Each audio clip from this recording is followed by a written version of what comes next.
Olá, Rurópolis!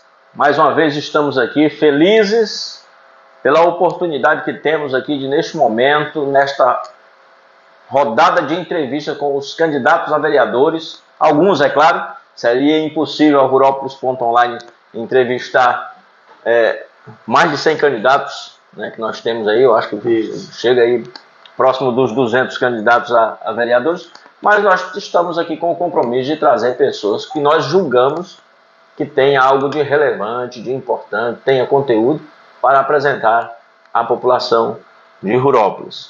Neste momento, nós temos a satisfação, mais uma vez, eu ressalto, do Rurópolis.online, de receber aqui em nossos estúdios, né, sempre falo isso, improvisados estúdios, o nosso amigo querido Vladimir Lemos, que é zootecnista, né, filho de Rurópolis, aqui é uma pessoa que tem a sua história, né, totalmente ligada à realidade do nosso município, e hoje nós temos a honra de recebê-lo aqui em nossos estúdios. Vladimir, seja bem-vindo, e neste momento eu passo a você a palavra, né, apresente-se à população, fale um pouquinho sobre você, quem é o ser humano Vladimir Lemos. Adair, bom dia. Primeiramente eu gostaria de lhe agradecer pelo convite de estar aqui hoje participando aqui do seu programa, do Rurópolis Online, no seu canal. E para você, meu amigo de Rurópolis, você que mora na zona rural ou na zona urbana, muito bom dia para você. Meu nome é Vladimir da Silva Lemos, sou neto do seu João Piano, né, que chegou aqui em 72, da dona Neném. Sou filho do seu Louro e da dona Nazaré. Nasci aqui no município em 1981, aqui em Rurópolis. Tenho 43 anos. Sou casado, pai da Yasmin, pai do Joaquim e da Cecília. E hoje estou como candidato a vereador, né? Sou produtor rural, sou técnico agropecuário e zootecnista formado na Universidade Federal Rural do Rio de Janeiro. E hoje estamos aqui com o nome à disposição nesse pleito eleitoral como candidato a vereador e apoiando o Zé Filho e o Edgar. Perfeito. Então, o que motivou, né? Por que você decidiu se candidatar a vereador? Adaías, essa pergunta é muito importante. Primeiramente, como pai de família, como cidadão, como empresário, a gente sabe das dificuldades que hoje a gente enfrenta no município, sendo na saúde, na educação, no campo também. Então, esses são dos motivos que nos levou a colocar o nome hoje à disposição para ser candidato a vereador. Logo, eu entendo que a gente tem conhecimento e competência para a gente poder exercer um cargo público e poder trazer melhorias para a nossa população. Muito bem. Os temas são diversos, né? São muitas necessidades, muitas carências que existem, né, que podem ser trabalhadas para melhorar a realidade do nosso município. E neste momento eu te pergunto, quais são as principais questões que você pretende abordar se for eleito? Bem, eu acho que a partir do momento que a gente se propõe ao cargo público, essa pessoa vai ter que tratar das diferentes demandas do município. Saúde, educação, segurança, assistência social. Mas, através da minha formação, através da minha profissão, a gente tem um conhecimento mais profundo do setor produtivo, do setor agropecuário, né? E a gente vai levantar essa bandeira. E, logicamente, que a gente vai ter que dar importância para todas as áreas, porque todas as áreas são prioritárias. Então, Adair, a gente tem que ter esse compromisso com a população, que a gente vai levar em conta todas as áreas que impactam a vida das pessoas aqui no município.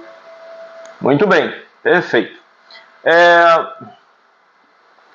Você até já deu uma palhinha, né, na questão anterior, mas agora nós trataremos de dois temas que são sempre, todos os políticos que se propõem como candidatos sempre focam muito nessas duas áreas, né? E não seria diferente, não poderia deixar de perguntar, né, como você deseja ou planeja melhorar os serviços públicos como saúde e educação em nossa cidade. Sim. Meus queridos ouvintes, primeiramente, antes da gente falar do tema saúde e educação propriamente dito, a gente tem que tratar a respeito da separação dos poderes. Segundo a lei orgânica do nosso município, o governo municipal ele é dividido em dois poderes, o poder legislativo e o poder executivo. O poder executivo, ele que é o ordenador de despesas. Falando das duas pastas, né, saúde e educação, a gente sabe que o maior volume que tem de recursos são essas duas secretarias e são recursos federais. Então, cabe ao legislador, ao vereador, basicamente fiscalizar, né, se esses orçamentos, esse recurso que está vindo, se ele está devidamente sendo aplicado. Né? Então, por exemplo, hoje na questão da educação, recentemente foi publicado o IDEB, né, aqui para a região norte, para o estado do Pará e para Rurópolis também, e as notas foram muito boas, né, para a parte do ensino médio. Tá? Só que algumas questões a gente entende que precisa avançar muito. Né? Por exemplo, a questão do transporte escolar, né, que a gente, pelo fato propriamente da profissão, que faz com que a gente ande muito nas estradas vicinais, a gente tem um relato das pessoas, dos moradores, que tem dificuldade no transporte. Às vezes é as condições de manutenção dos transportes e muitas vezes é a questão da estrada mesmo, da condição de estradas vicinais. Por exemplo, lá na Vicinal do 90, onde eu tenho propriedade, né, às vezes a gente encontra aluno vindo a pé à noite já para sua casa porque o transporte não consegue levar o aluno da escola para casa por conta das condições das estradas. Falando um pouquinho aqui da questão da educação. Eu falo para você, meu amigo e minha amiga que está me ouvindo. A educação transformou a minha vida. Né? A minha mãe, o meu pai, eles sempre incentivaram os filhos a estudar. Então, Adaís, lá na minha família, somos 4 irmãos. Eu sou zootecnista, eu estudei na Universidade Federal Rural do Rio de Janeiro. A minha irmã Ivana é dentista, se formou na UFPA. A Larissa se formou em Direito também na UFPA. E o meu irmão João Paulo é geólogo, se formou na UFOP. Então, a nossa família sempre deu muito importância para a questão da educação. Eu entendo que a educação, ela transforma a vida das pessoas. E a gente entende que para uma sociedade se desenvolver, para uma sociedade ser mais justa, a gente precisa de uma educação para que as pessoas tenham um senso crítico, né, e ter a sua opinião formada a respeito dos diversos assuntos. Perfeito. Você tem alguma proposta, alguma ideia de como trabalhar para reduzir os impostos municipais? Como pretende fazer, né, visando a questão do equilíbrio no orçamento municipal? Veja bem, essa questão de impostos, a gente vê isso no dia a dia, né? A briga por arrecadação, e o brasileiro, você sabe que eu acho que é uma das maiores cargas tributárias que a gente tem, são os brasileiros que pagam. E a gente gostaria que esses impostos eles fossem revertidos em serviços públicos, né? Mas serviços de qualidade, mas muitas vezes o dinheiro se perde pelo caminho e a gente não tem um serviço bem prestado. Falando desse assunto aqui de tributos, eu me recordo daquele Código Tributário que foi votado no município, né? Que teve um grande apelo da população contra o Código Tributário que foi votado.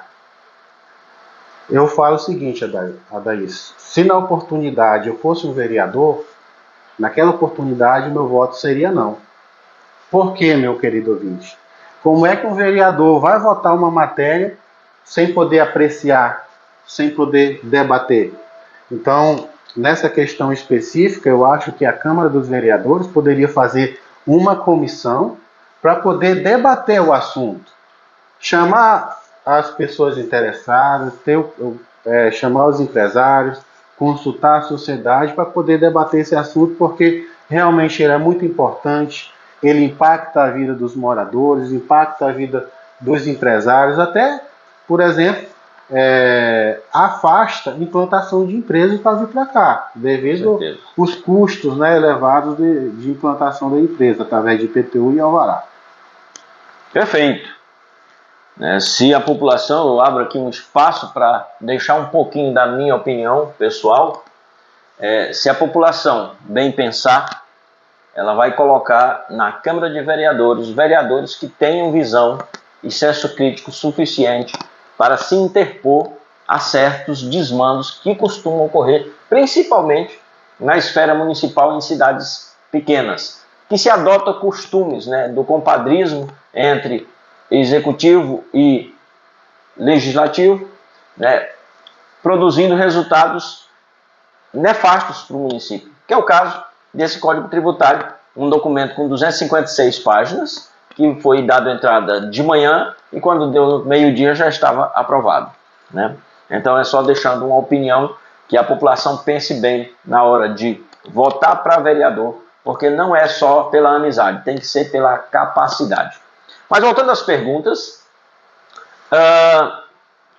quais são as suas ideias para promover transparência e participação cidadã no governo municipal? Antes de você responder, eu quero deixar o porquê dessa questão. É muito comum a população votar e depois esquecer até em quem votou. A Câmara Municipal não é assistida pela população, né? Fala até com essa carapuça, serve até para mim. São contadas as vezes que eu tirei tempo para ir assistir uma sessão na Câmara Municipal, né? Mas como você pretende ser eleito a estimular seus eleitores, principalmente os seus eleitores que têm um compromisso com você, a ter a participação, né, no dia a dia da governança municipal?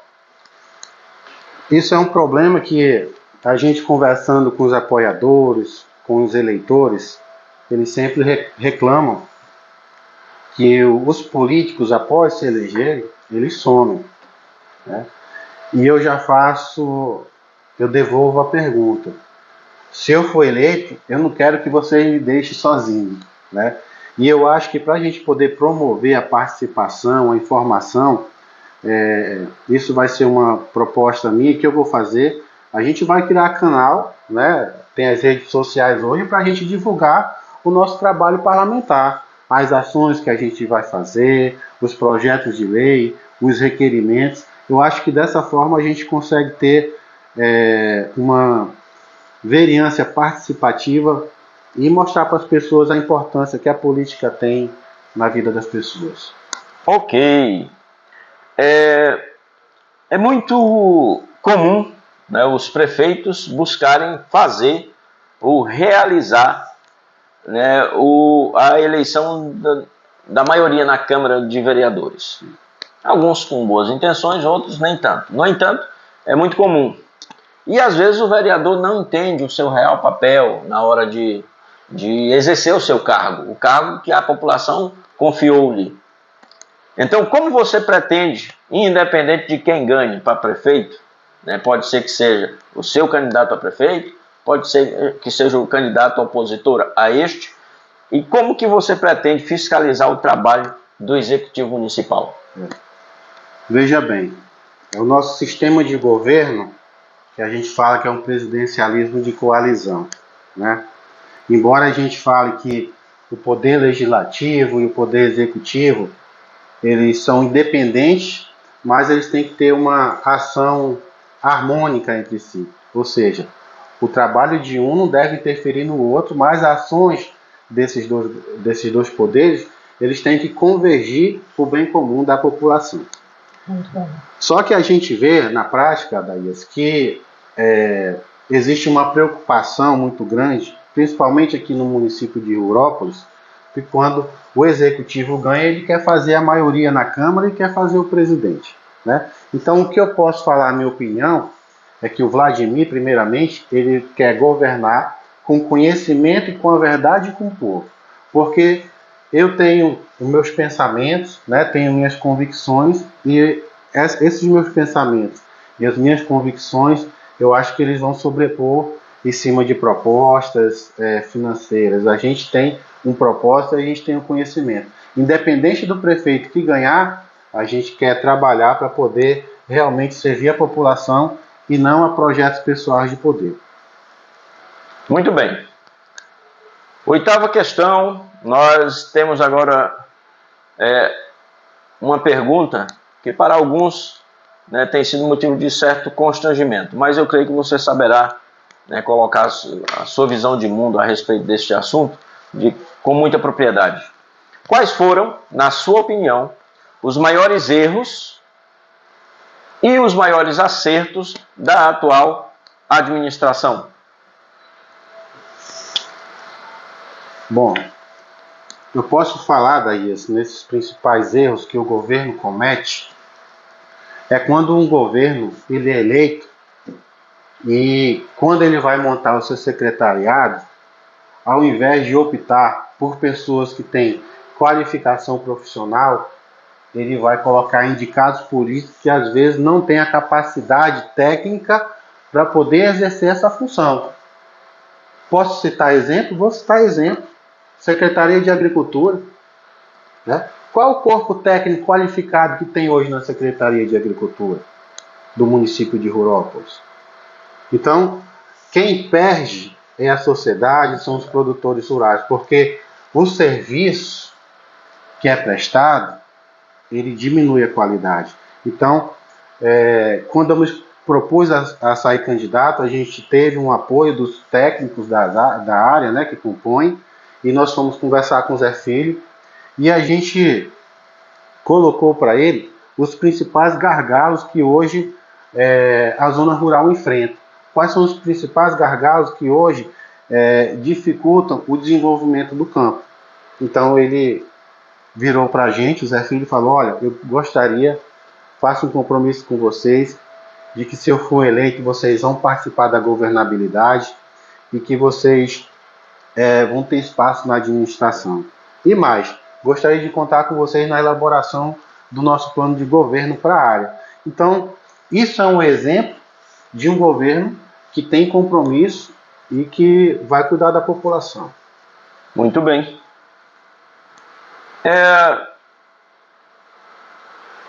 Questão número 9. Você tem algum projeto de lei prioritário que gostaria de apresentar? Aí você tem um espaço aqui para apresentar alguma ação, alguma proposta que você já vem trabalhando nela. Sim. Ou que você ainda vai apresentar, porque é claro que você, como cidadão, você tem uma propositura, você tem uma abertura diante do poder do ente público. E como vereador, logicamente, outras portas se abrirão. Sim. Então, nesse momento, eu abro espaço para que você faça a apresentação aí de algum projeto prioritário que você tem em mente a ser trabalhado, a ser transformado em realidade dentro da necessidade do nosso município. Adaías, tem uma questão muito importante que eu gostaria de trazer para você, que essa informação ela já circula no seio dos produtores rurais, já é de conhecimento. Porém, eu acho que a parte do empresariado não tem esse conhecimento e parte dos moradores da zona urbana também não tem esse conhecimento. Porque a gente gostaria de tratar de um assunto de cunho econômico. Veja bem, uma das principais atividades econômicas aqui do nosso município é o setor agropecuário, né? Quem toca a economia aqui no município de Rurópolis é o produtor do cacau, é o produtor de banana, de gado de corte, de gado de leite. E veja bem, eu entendo que quando esse setor está em crise, essa crise ela sai do campo e vai para a cidade, né? Por quê? Quando o produtor rural está descapitalizado, vai diminuir o poder de compra, vai diminuir o poder aquisitivo. Com isso, o comércio sofre, né? Falando nisso, eu gostaria de apresentar algumas dificuldades que a gente está passando pelo setor agropecuário, né? Que isso é uma política de governo e que a gente tem que falar, né? O setor rural, algumas políticas públicas são importantes para o desenvolvimento. Regularização fundiária é importante, o crédito rural é importante, tá? E nesses últimos anos, principalmente nesse governo que está nos governando, a gente tem sentido que as políticas públicas hoje, principalmente para o homem do campo, aqui para o nosso município, que a maioria, mais de 98% dos produtores rurais são agricultores familiares, é uma política restritiva. Por que eu falo isso? Porque quando você restringe o acesso à regularização fundiária, você está restringindo um direito do produtor rural. Quando é restringido o acesso ao crédito rural, você está minimizando as condições de um agricultor dele prosperar. Eu falo isso porque, se tiver a oportunidade de colocar a imagem de satélite, eu quero explicar para vocês. Essa imagem aqui é a imagem de satélite aqui do município de Rurópolis. Rurópolis fica localizado aqui. Aqui é a Transamazônica, sentido Itaituba. Aqui são as vicinais, tá bom? Aqui é a vicinal do 115, vicinal do 95. Aqui é a Transforlândia. Então, essa aqui é a imagem de satélite que a gente tem hoje no município. Essa daqui é ali a zona do Tapajós. Então, isso aqui é a nossa área agrícola. Agora eu peço para que você passe para a próxima imagem. Certo. Então, aqui já é a imagem de satélite do nosso município, que contém essas áreas vermelhas aqui. Essas áreas vermelhas, tecnicamente falando, denomina-se floresta pública não destinada.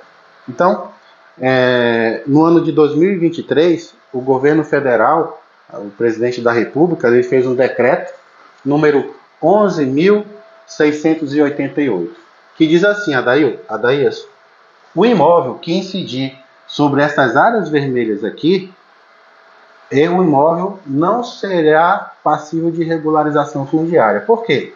Esse decreto, ele tirou a autonomia do INCRA e colocou uma câmara técnica para poder deliberar, tá? Então, a regularização fundiária aqui no nosso município, ela passou mais de um ano travada, né? Recentemente, agora no ano de 2024, dia 11 de julho, que foi editado um novo decreto que revogou esse decreto de 2023, tá? E essa pauta, essa questão da regularização fundiária, é uma pauta muito importante, tanto no campo quanto na cidade. Eu vou explicar isso.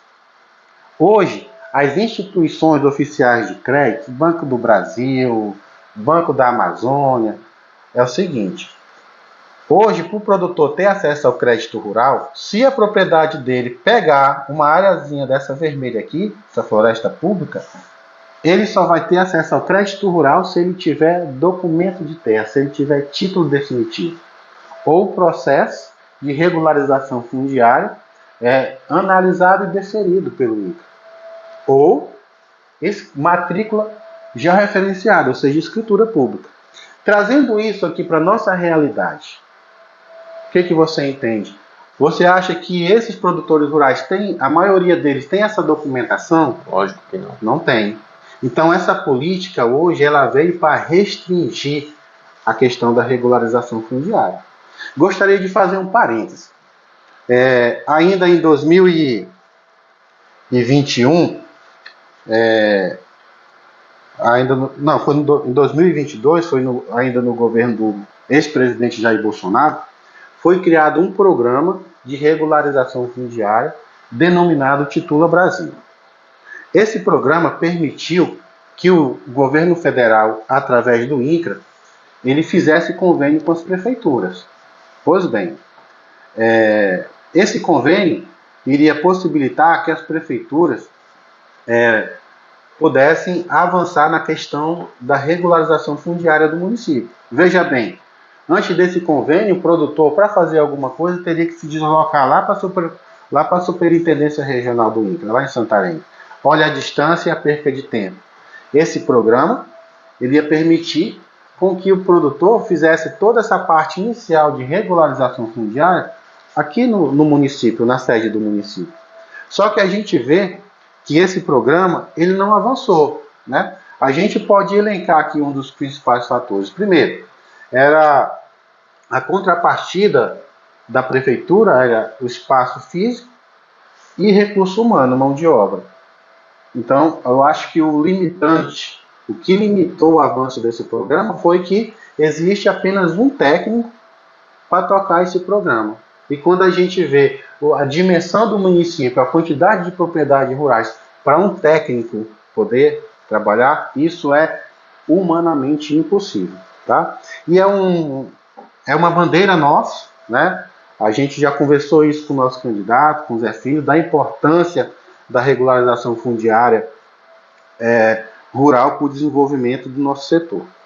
Falando um pouquinho sobre a respeito da regularização urbana, Daís, tem uma questão que eu acho que é central e que pode ajudar também na parte econômica do município, para gerar emprego. É a questão da criação de um distrito industrial, né, para que possa incentivar empresas a se instalarem no município e poder gerar emprego aqui para as pessoas do nosso município. Só que para que isso aconteça, tem que passar também pelo processo de regularização fundiária do município. O município tem que dispor de uma área para que essas empresas venham se instalar, tá? Essa é uma questão importante. Gostaria também, Adair, de falar sobre o crédito rural, né? A gente, através das nossas empresas de assistência técnica, a gente consegue, via as instituições oficiais de crédito, a gente consegue injetar muito dinheiro aqui no município de Rurópolis, né? E hoje, através de uma resolução do Conselho Monetário Nacional, que a gente vai deixar o link lá na página, existe uma resolução do Conselho Monetário Nacional, número 5.081, de 29 de julho de 2023. Então eu falo para você, Adaís, que mais de 80% das operações de crédito rural diminuiu hoje aqui no nosso município. No município região, né? Porque existe essa resolução que é feita lá no Banco Central do Brasil e que ela afeta o Brasil inteiro, especialmente a região da Amazônia Legal, porque aqui é a região que a gente tem menos documento de terra. E essa resolução, ela fala lá que se o imóvel incidir lá naquele mapinha vermelho lá, que é floresta pública não destinada, o produtor rural não terá acesso ao crédito. Eu só gostaria de fazer uma observação, que aquele mapazinho que apareceu ainda agora, Daís, aquilo não é desmatamento. Aquilo não é ônus ambiental. Aquilo lá são reserva, área de reserva legal, é área de mata. Isso aqui é tudo área de mata. Então, a gente vê um governo hoje com a pauta ambiental muito forte. Agora fica a questão, por que a gente não remunera esses produtores rurais que prestam esse serviço ambiental? Esses produtores rurais que conservam as florestas? Ao contrário, hoje eles estão sendo penalizados porque não tem documento. Então isso é uma questão muito importante para o nosso município. Eu acho que se a gente ganhar... Na verdade, eu já brigo por essa questão. Recentemente, antes do lançamento do Plano Safra, eu fui em Brasília, né? Mais uma vez, olha, Zé Filho da farmácia, através do conhecimento dele, ele entrou em contato com deputados da nossa base, o delegado Caveira. Eu fiz um documento. Esse documento, expliquei toda essa situação que está acontecendo agora, né? Peguei a assinatura do Sindicato dos Trabalhadores Rurais, Sindicato dos Produtores, Associação Comercial, associações de produtores rurais e das empresas de assistência técnica. Peguei esse documento e levei para Brasília. Lá em Brasília fui bem recebido. O delegado Caveira, que é um deputado do PL, ele fez essa ponte lá com o deputado Pedro Lupion. O deputado Pedro Lupion é do PP lá do Paraná, é o presidente da Frente Parlamentar Agropecuária, e essas questões foram levantadas. Então, Na oportunidade que eu tive em Brasília, ele falou que a FPA já tinha o conhecimento do que estava acontecendo e que estava tomando providência para que isso fosse resolvido. Então é uma pauta importante que mexe com a economia, que mexe com a vida aqui dos nossos produtores rurais e do nosso município, e a gente, independente de ser candidato, de ser político, a gente vai lutar para a gente poder conseguir reverter essa situação e ajudar os produtores rurais. Perfeito, muito, muito bem. Então, entre a entrevista anterior, já foi constatado que hoje a Câmara Municipal, ela funciona sem que haja a famosa verba de gabinete para os vereadores. Mas eu deixo aqui a pergunta porque eu creio que em uma nova legislatura caberá aos vereadores eleitos exigirem da presidência da casa eleita e quem sabe adequação no regimento interno para que isso se torne uma realidade. E em se tornando uma realidade, como que você pretende compor o seu gabinete e quais critérios você usará para escolher seus funcionários? Meus amigos do município de Rurópolis, existe que a gente já ouviu falar que é a verba de gabinete e a verba indenizatória, né? Aí eu pergunto, como é que um vereador vai trabalhar sem assessoria? Vai fazer tudo? Não dá conta. O vereador ele tem que estar na rua, tem que estar fiscalizando obra, tem que estar conversando com a população para saber os problemas. Ele não vai ter tempo de ficar fazendo documento e estar andando ouvindo a população. Então, eu acho que para um bom desempenho parlamentar, é necessário que se tenha assessoria. E que essa assessoria ela seja qualificada. Né? Uma assessoria jurídica, na área jurídica, e outras assessorias na área que dentro de cada necessidade. Porque não tem como você fazer um bom governo, um bom mandato, sem ter uma assessoria. Eu acho que é fundamental. Perfeitamente. Qual é a sua opinião sobre temas? Você é da área, você já tratou com muita propriedade, mas a pergunta está dentro do escopo da entrevista e nós vamos fazer e você faz um breve resumo do que você até então já apresentou. Qual é a sua opinião sobre temas como meio ambiente, segurança pública e mobilidade urbana? Meio ambiente. Eu gostaria de falar a todas as pessoas que estão nos ouvindo que o produtor rural ele é um parceiro do meio ambiente. Veja bem, a legislação ambiental, Adailson, a legislação ambiental brasileira é a mais severa e restritiva do mundo. Porque se você perguntar para um produtor europeu qual a quantidade de reserva legal que ele tem que deixar, ele vai dizer que lá é 5 a 10%. E fica a pergunta, por que a gente tem que deixar 80% de reserva legal?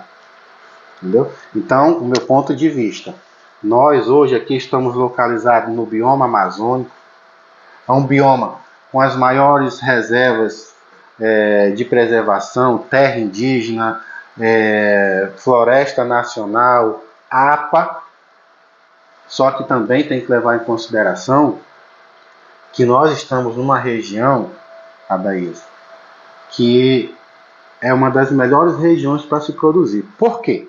Porque aqui nós temos os fatores ambientais. Aqui a gente tem temperatura, a gente tem chuva e a gente tem fotoperíodo.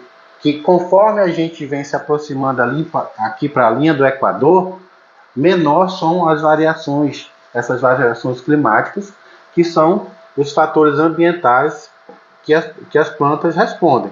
Então, conforme a gente vai para o sul ou para o norte ali, o que acontece? A gente passa a ter períodos assim que tem essa variação. Por exemplo, se a gente for lá para a região sul, lá já vai ter geada, lá vai ter frio, e isso limita o crescimento das culturas.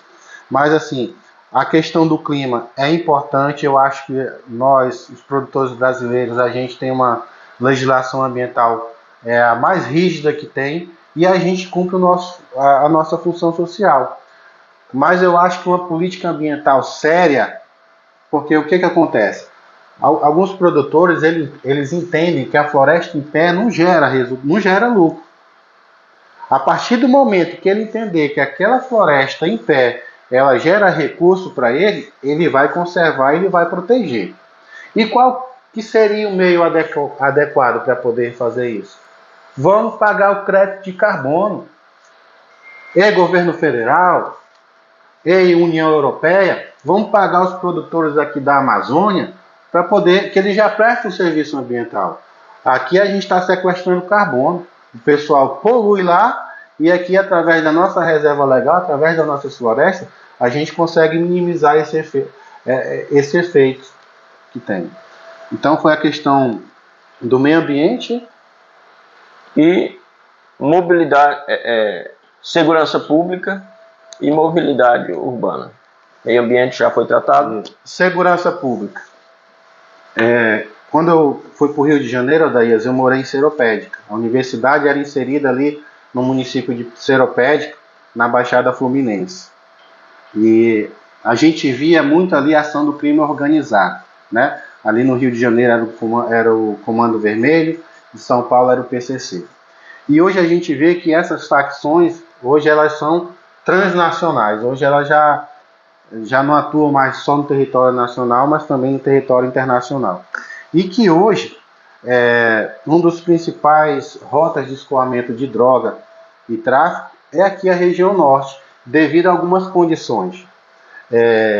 Território, um vasto território e baixa fiscalização para poder inibir essa questão do tráfico. Só que eu acho que através de ferramentas de política pública, como o esporte, como uma educação em tempo integral, você consegue tirar o jovem do tráfico, do aliciamento do tráfico.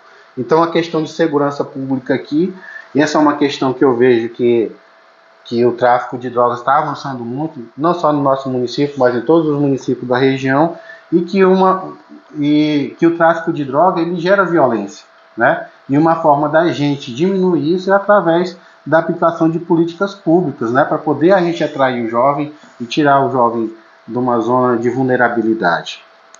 Perfeito. Mobilidade urbana. Bem, a mobilidade urbana, a gente sabe que recentemente foi instalado um departamento de trânsito no município de Rurópolis. E a gente, quando conversa com as pessoas, mas Vladimir, rapaz, eu tenho uma motinha que é toda um calhau lá, eu moro lá na zona rural, né? Não tenho condições de pagar os impostos, as estradas são ruins. A gente entende essa parte. Mas a gente também entende que as leis existem e leis é para ser cumpridas. Então, eu acho que o trânsito organizado, ele vai salvar vidas, né? Porque se tiver uma fiscalização, vai inibir que uma pessoa, por exemplo, consuma álcool e vai dirigir e causa um acidente, né? Essas motos que andam aí desgovernadas, empinando aí na cidade, vai inibir esse tipo de prática. E essa é a minha opinião. Eu acho que também tem que existir uma política não só punitiva, mas tem que existir uma política educativa para que as pessoas aprendam as leis, aprendam a dirigir de forma adequada. Perfeito. Quais projetos, né, você até já adiantou um pouco qual é a sua área prioritária de atuação, mas vamos à pergunta. Quais projetos você irá elaborar que você acredita que irá melhorar a qualidade de vida da população de Rurópolis? Aquele que vai ficar a marca na história. Esse aqui foi o Vladimir que fez e que realmente impactou de forma positiva a vida da população ruropolense. Eu gostaria de falar de uma situação que a gente conseguiu esses dias, né? Que eu acho que era a função do vereador. E aqui é uma coisa simples. Está até aqui o ofício, né? Alguns dias atrás, isso acho que ainda no mês de abril, tem um produtor lá na comunidade 112, que a gente verificou que tinha uma questão fundiária. E eu me comprometi a ajudar esse cliente a resolver. E na oportunidade eu tive que conversar com o presidente da comunidade lá, com o Bernardo. E fui pegar a documentação que ele tinha do lote lá da comunidade e fiz a documentação para resolver essa situação da questão fundiária. E aproveitei a oportunidade e perguntei: seu Bernardo, me diga uma demanda aqui da comunidade. O que você acha que precisa ser resolvido? E ele falou: Vladimir, aqui a gente tem um problema sério de iluminação pública. Ou seja, se você entrar na comunidade é um breu, é tudo escuro. Vai ter iluminação só nesses postes aqui que margeiam a rodovia. E eu falei para ele: eu posso ajudar o senhor a resolver? E ele meio desanimado, meio desacreditado, porque ele me relatou que fazia mais de 6 anos que ele vinha procurando o setor de iluminação pública e não tinha um retorno. Tá?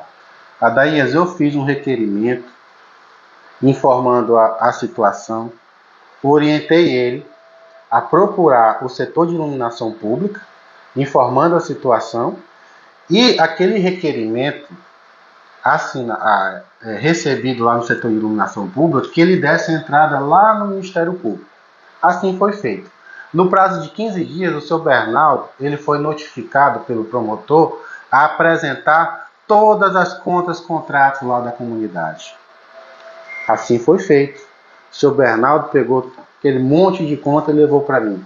Eu digitalizei aquelas contas, tirei cópia e mandei ele levar lá no Ministério Público. Resumindo, tem aqui uma notificação que a gente vai deixar isso aqui lá no link, tá? Para as pessoas terem acesso. Através dessa ação, a prefeitura, ela, além de colocar energia na comunidade lá do 112, iluminação pública, foi atendido a comunidade do 75, do 85, Divinópolis, Ponte Grande e Tambor, através dessa ação. Então, veja bem, uma ação simples, né? Basta ter um pouquinho de conhecimento que você consegue fazer um grande bem à população. Tá? Esse é um aspecto que eu gostaria de falar. Mas assim, Adaías, tem alguns produtores rurais hoje no nosso município que eles estão muito carentes na questão de regulamentação. E existe uma lei que regulamenta, que é o SIM, Serviço de Inspeção Municipal. Por exemplo, os produtores de queijo do nosso município, né? Os produtores de queijo, a grande maioria, eu acho que 99% não tem esse selo. Então veja bem, o cara acorda 4, 5 horas da manhã, vai tirar leite da vaca, depois vai fazer esse queijo. Esse queijo ele tem que trazer escondido para vender, Adaías, porque não tem esse selo. Mas por que o município não fornece esse selo, já que tem essa lei que foi criada ainda na época do governo Aparecido? Então, essa é uma questão que eu me comprometo a ajudar os produtores de leite, a ajudar os produtores de peixe. Hoje o pessoal que produz peixe aqui também, os piscicultores, estão totalmente à margem da legislação, né? E a gente, através da nossa formação, do nosso conhecimento, a gente quer regulamentar essas atividades, porque elas são muito importantes aqui para o nosso município. Muito bem, muito bem. No seu entendimento, por que os eleitores de Rurópolis devem votar no seu candidato a prefeito? E por que não devem votar no seu opositor? Bom, isso é uma pergunta muito boa. Você é produtor rural que passa o inverno sem estrada vicinal. Setor de infraestrutura, né? Que é o responsável. Por que você não tem estrada vicinal? Será que não tem recurso para se fazer estrada vicinal? Tem recurso. Basta a gente acompanhar o portal da transparência da prefeitura que a gente vai ter acesso às licitações milionárias, senhor Adaías, para a contratação de hora-máquina. Porque tem dinheiro e não é feito as estradas vicinais. né? Isso é um exemplo que a gente dá. Outro exemplo, né? A gente conversando com a população, né? Esses dias aí uma amiga minha lá do Caximbão veio consultar os filhos e não tinha remédio, né? O único que tinha era dipirona, ainda estava vencido. Então, são essas questões. A gente entende hoje que tem que ter uma alternância de poder. E essa alternância a gente tem que procurar apoiar aquelas pessoas que são mais competentes, que têm qualificação e que têm compromisso com o povo. E essa pessoa, na minha concepção, é o Zé Filho da farmácia. É uma pessoa que nasceu aqui, que cresceu, que saiu para estudar, né? Se especializou, hoje é um empresário de sucesso e eu acredito que o Zé Filho da farmácia é a melhor opção para governar o município de Rurópolis. Ok. Bom, estamos chegando ao final da nossa entrevista, né? Agradecemos já antecipadamente, porque depois da última fala do Vladimir, me reportarei ao silêncio, porque nessa questão da política eu sou igual macaxeira, não fede nem cheira. O meu papel aqui não é dar a minha opinião pessoal. Então, nesse contexto, eu quero agradecer, Vladimir, pela oportunidade. Para nós do Rurópolis.online foi uma honra. Esperamos que você, internauta, você que nos assiste, população de Rurópolis, vocês pensem, analisem devidamente tudo que foi falado aqui, né? Eu sempre coloco que o eleitor ele tem que se despir da carência, né, e votar com consciência, votar pela razão e não pela emoção. Então, nós, antes de tudo, agradecemos a sua disponibilidade, solicitude em participar. Eu sei que eu gosto de ressaltar isso, porque eu já participei de processos eleitorais e sei que é muita correria. E dentro dessa correria você tirou um tempinho para vir até aqui conosco e esperamos que de alguma forma também nós venhamos a contribuir com essa festa democrática que é a eleição municipal. E agora eu estendo aí a oportunidade para você finalmente fazer o que é mais importante no período eleitoral, que é pedir o voto.